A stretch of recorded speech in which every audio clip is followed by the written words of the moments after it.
Hello friends, welcome to Telugu audio story. మీరు కనుక ఛానల్ని ఫస్ట్ టైం చూస్తున్నట్లయితే ఛానల్ సబ్స్క్రైబ్ చేయండి, లైక్ చేయండి. అలాగే ఈ స్టోరీపై మీ వాల్యుబుల్ ఒపీనియన్ని కమెంట్ రూపంలో తెలియజేయండి. ఇక కథలోకి వెళ్దామా? చెల్లి నీవెవరో పార్ట్ 13 చూసే ముందు పార్ట్ 12 చూడండి. లింక్ డిస్క్రిప్షన్లో ఇవ్వడం జరిగింది. ఎవ్వరు ఎన్ని విధాలుగా తనని కంట్రోల్ చేయడానికి చూసినా అవ్వదని తెలియచెప్పాలనే ప్రతాప్ వర్మ ఆ విధంగా బెడ్ మీద పడి ఉన్నా కూడా తన హ్యాపీనెస్ కోసం బయటకు వెళ్ళి చూపించాడు రాణా. రాణా ఇంట్లో లేడని తెలియడంతో ప్రతాప్ వర్మ గారి ముఖంలో దిగులు చేరిపోయింది. చేసిన దానికి అనుభవించాలి, తప్పదు. వీళ్ళ మధ్య ఈ దూరాన్ని తగ్గించడం ఎవరి చేతిలో ఉందో అనుకుంటూ నిట్టూర్చాడు ఉదయ్.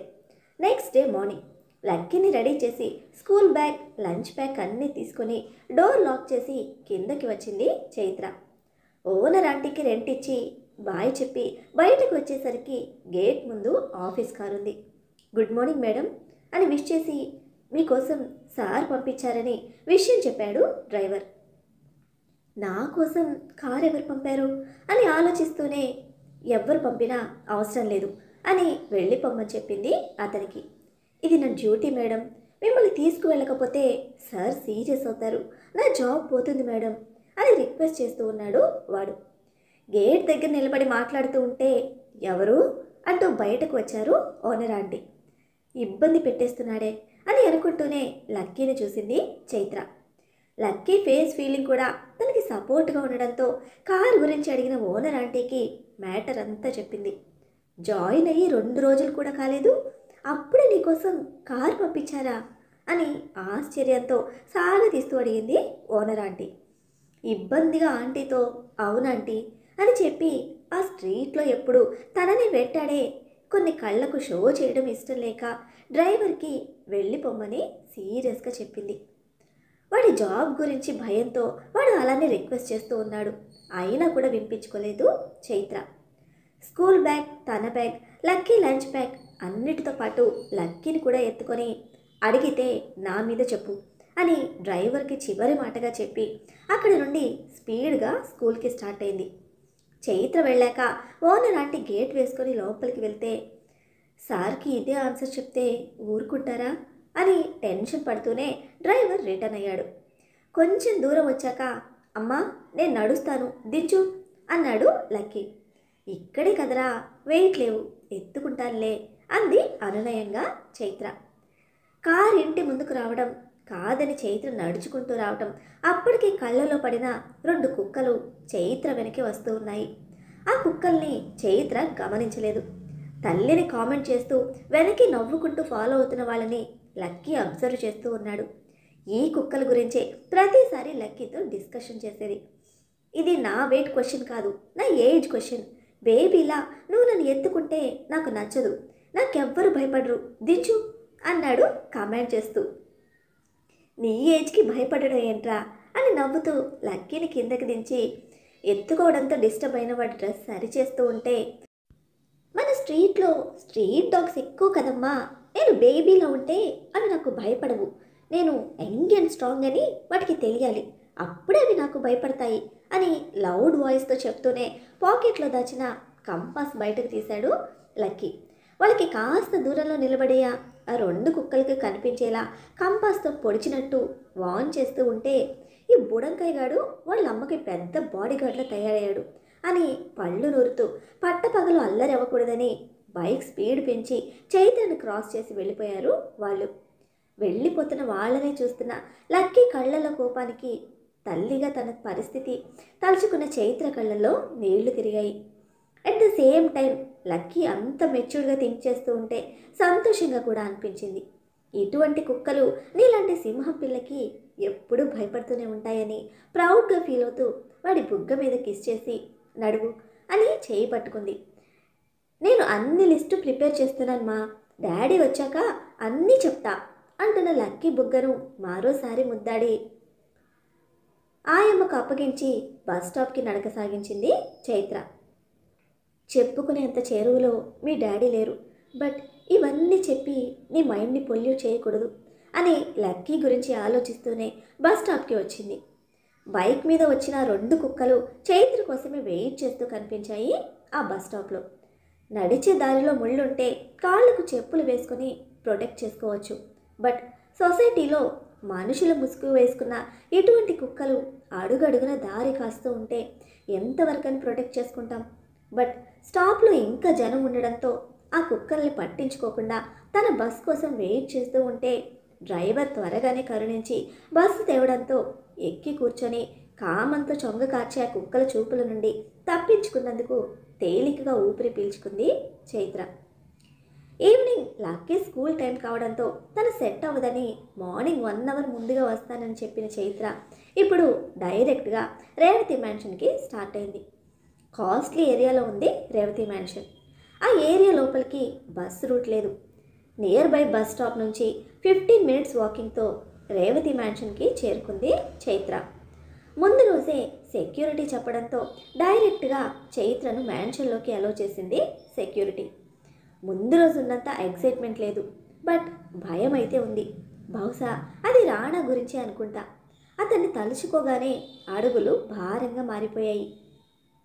నువ్వు ఏ తప్పు చేశావని ఈ వెయిట్ క్యారీ చేస్తున్నావు? తప్పు తనది.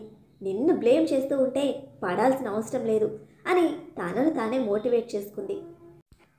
నీ వర్క్ నువ్వు చూసుకో, అంతకు మించి దేని గురించి నువ్వు భయపడకు, రెస్పాండ్ అవ్వకు అని ఒక స్ట్రాంగ్ డెసిషన్తో ఇంట్లోకి అడుగుపెట్టింది చైత్ర.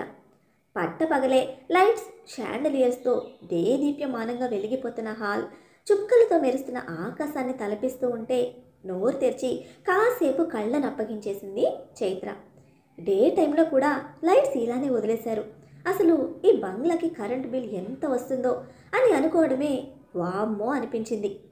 పడక పడక ఇటువంటివన్నీ నా కళ్ళలోనే పడాలా అని ప్రతి పక్కన పెట్టిన న్యాచురల్ రిసోర్సెస్ ఇలా వేస్ట్ అవుతూ ఉంటే పట్టించుకోకుండా ఎలా వదిలేయడం అని ఫీల్ అవుతూ, ఇంత పెద్ద ప్యాలెస్లో బాధ్యతగా ఒక్క మనిషి లేడు అని మొత్తం కలయ చూసిన చైత్రకు నిజంగానే ఒక్క మనిషి కూడా కనపడలేదు.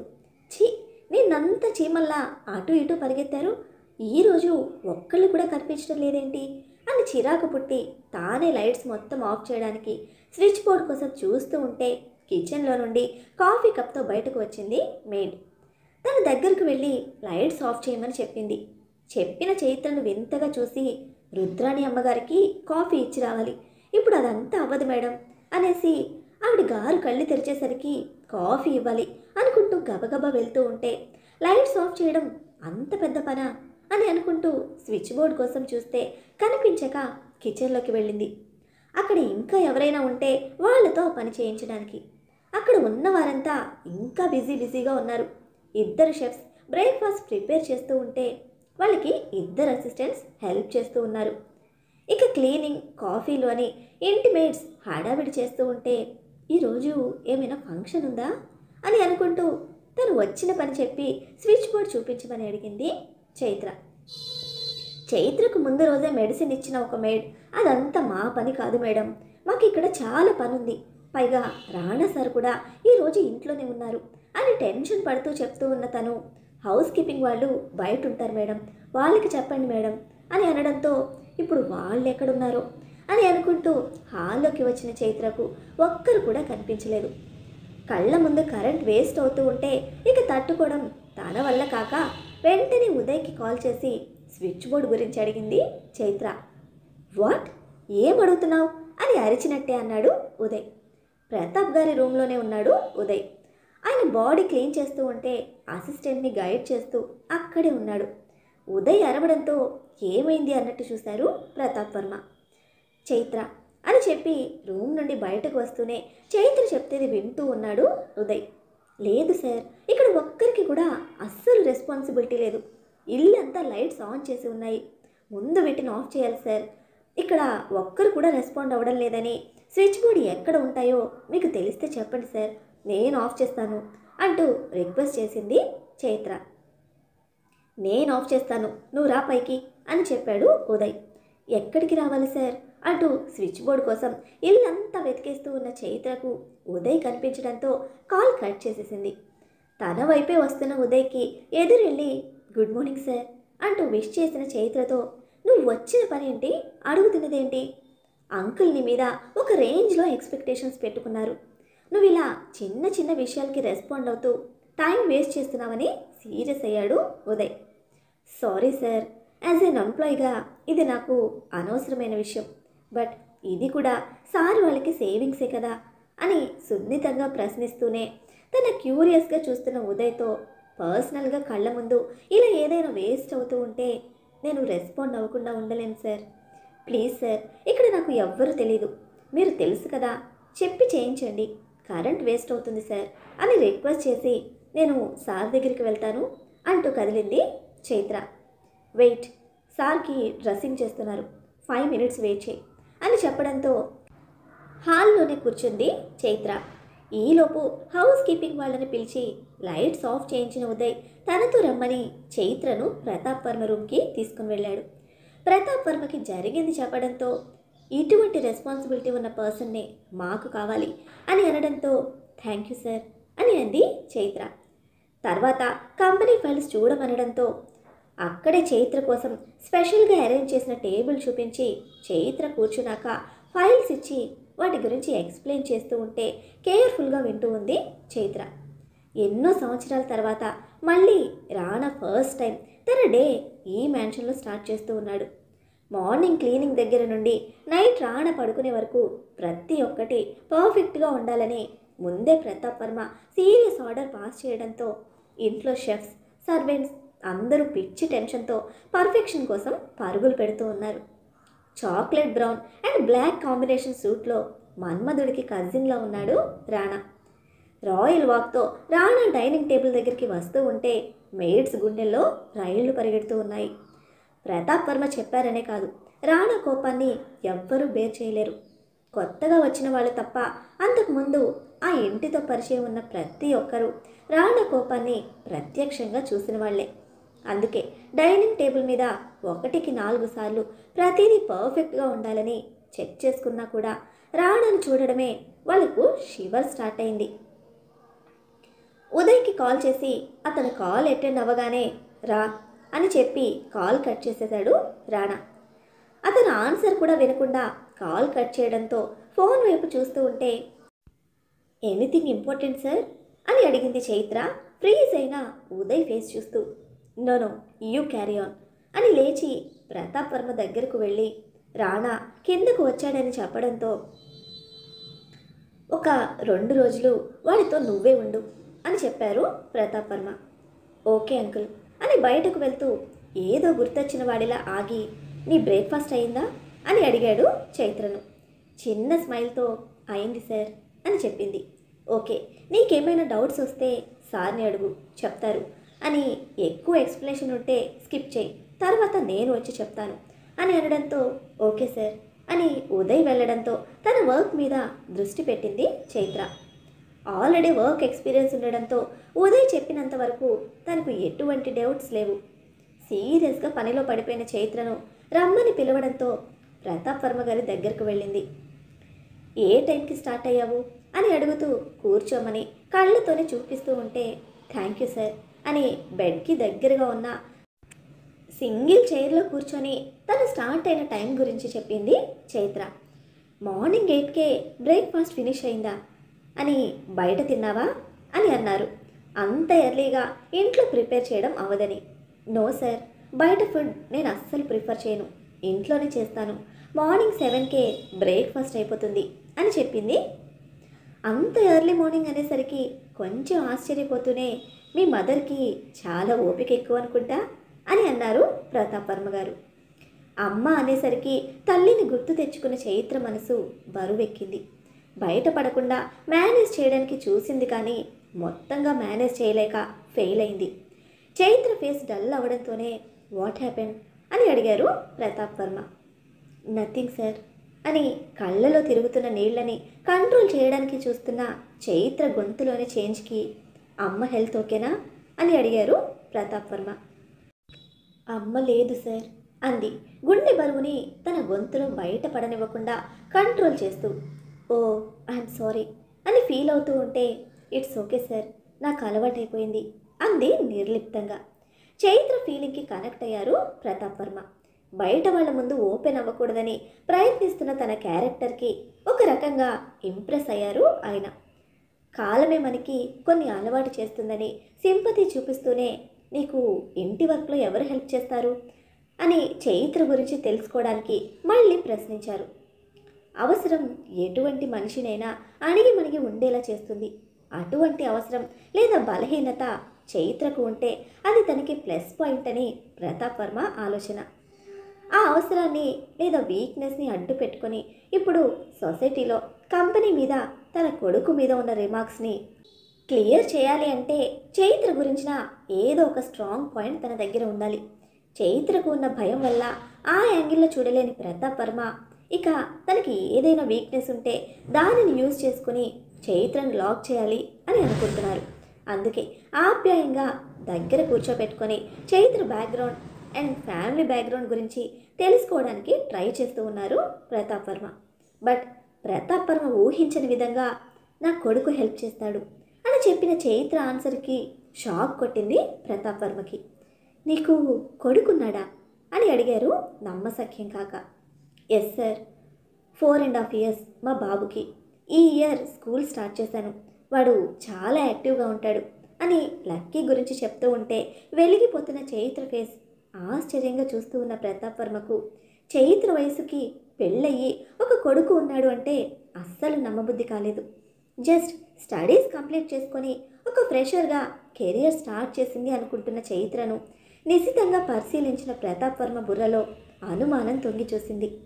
మంచంలో పడినా కూడా పరువు ప్రతిష్టలకు ప్రాణాలిచ్చే ప్రతాప్ వర్మ మెంటాలిటీలో ఎటువంటి మార్పు రాలేదు. అదే మెంటాలిటీతో బాగా ఆలోచించి చైత్ర విషయంలో ఒక నిర్ణయానికి వచ్చాడు ప్రతాప్ వర్మ. రాణాతో పాటుగా బ్రేక్ఫాస్ట్లో జాయిన్ అయ్యాడు ఉదయ్. చైత్ర గురించి చెప్పే తన మూడ్ డిస్టర్బ్ చేయడం ఇష్టం లేక ఆ డే వర్క్స్ గురించి డిస్కస్ చేస్తూ ఉన్నాడు. వీళ్ళిద్దరి బ్రేక్ఫాస్ట్ మిడిల్లో ఉండగా ఫ్రెష్ అయ్యి వచ్చింది నేహ. గుడ్ మార్నింగ్ బావా అని ఫస్ట్ రాణాను విష్ చేసింది. బట్ రాణా నుంచి ఎటువంటి రెస్పాన్స్ రాలేదు. జస్ట్ చూశాడు అంతే. ఆ మాత్రమే చాలు అన్నట్టు ఉదయ్ని విష్ చేస్తే చిన్న స్మైల్తో రిటర్న్ విష్ చేశాడు ఉదయ్. డైనింగ్ టేబుల్ మీద చాలా వెరైటీస్ ఉండడంతో బావ కోసం స్పెషల్ అనుకుంటూ ఉదయ్ పక్కన సెటిల్ అయింది నేహ. తన పక్కన కూర్చోవడంతో ఒక్క క్షణం అలా నేహను చూసిన ఉదయ్ కళ్ళలో చిన్న స్పార్క్. టేబుల్ మీద ఉన్న ఫుడ్స్ అన్నీ చెక్ చేసి తనకు కావాల్సింది చెప్పి పెట్టించుకొని తింటూ ఉంది నేహ. అప్పుడే నిద్ర లేచి ఒళ్ళు విరుచుకుంటూ నైటీలోనే కిందకి వచ్చింది రుద్రాణి. సంవత్సరాల నుంచి అలవాటు పడిపోయిన లైఫ్ చాలా న్యాచురల్గా రొటీన్గా స్టార్ట్ చేసిన రుద్రాణి ఇంట్లో రాణా ఉన్న సంగతి మర్చిపోయింది. కాఫీ అని గొంతు చించుకొని అరుస్తూ దివాన్ కౌచ్లో అడ్డంగా పడిపోయిన రుద్రాణి డైనింగ్ టేబుల్ సైడ్ చూడలేదు. ఆవిడ అరుపుతో టేబుల్ దగ్గర ఉన్న ఒక మేడ్ పరుగున కిచెన్లోకి వెళ్ళింది కాఫీ తేవడానికని. ఉదయ్ అక్కడ ఉన్నా లేనట్టే తినే పనిలో నిమగ్నమయ్యాడు. మేనత్త లేచిన తన రొటీన్ని పట్టి పట్టి చూస్తూ ఉన్న రాణా చూపులకి ఇబ్బందిగా ఫీల్ అవుతూ ఉన్న నేహ గుడ్ మార్నింగ్ మమ్మీ అని అరిచి చెప్పింది. నేహ అరుపుతో ఏం పని ఉందనే అప్పుడే లేచావు అంటూనే లేచి కూర్చున్న రుద్రాణి డైనింగ్ టేబుల్ మీద ఉన్న కూతురితో పాటు రాణాని ఉదయ్ని కూడా చూడడంతో గతుక్కుమంది. రాణా అక్కడ అసలు ఒక మనిషి ఉందన్నట్లు కూడా ఫీల్ అవ్వడం లేదు. జస్ట్ వచ్చింది ఎవరా అని ఓసారి చూసి తన బ్రేక్ఫాస్ట్ ఫినిష్ చేస్తూ ఉన్నాడు. వీడు ఇంట్లోనే ఉన్నాడు కదా అని నసుకుతూ నైటీ మీదున్న తన అవతారానికి మేనల్లుడు ముందుకు వెళ్ళలేక అక్కడే నిలబడింది. ఉదయ్ ఫాస్ట్గా తినడం కంప్లీట్ చేసి అక్కడ నుండి వెళ్ళిపోయాడు. నేహ కొంచెం ఇబ్బంది పడుతూ రుద్రాణిని పైకి వెళ్ళమని కళ్ళతోనే చెప్తూ ఉంటే అన్నయ్య గురించి ఆలోచించి రాత్రంతా అస్సలు నిద్ర పట్టనే లేదు, అందుకే ఆలస్యమైంది అని బాధ నటిస్తూ చెప్పిన రుద్రాణి రేపటి నుండి నీకు అన్నీ నేనే చూసుకుంటాను అని అంటూ గబగబా పైకి వెళ్ళిపోయింది అక్కడి నుండి. రుద్రాణి మాటల్లో నిజాయితీ ఎంతవరకు ఉందో తెలిసిన రాణా ఏమాత్రం రెస్పాండ్ అవ్వకుండా హ్యాండ్ వాష్ చేసుకుని తన రూమ్కి వెళ్ళాడు. మరి రాణా ఇంట్లో ఇలా తయారైన వీళ్ళందరినీ ఒక దారిలో పెట్టగలుగుతాడా? చైత్ర విషయంలో ప్రతాప్ వర్మ గారి డెసిషన్ ఎలా ఉండబోతోంది? లక్కీ తండ్రి గురించి ప్రతాప్ వర్మ తెలుసుకుంటాడా? చైత్ర పరిస్థితిని చూసి తనని జాబ్లో వద్దనుకుంటారా, లేక తన సిన్సియారిటీ తెలుసుకొని రాణా కోసం ఒప్పుకుంటారా? చైత్ర వీళ్ళందరి లైఫ్లోకి ఎటువంటి సిచ్యువేషన్స్ తీసుకురానుంది తెలుసుకోవాలంటే నెక్స్ట్ ఎపిసోడ్ని ఫాలో చేయండి. అలానే ఈ ఎపిసోడ్ని లైక్ చేయటం మాత్రం మర్చిపోకండి. Bye friends.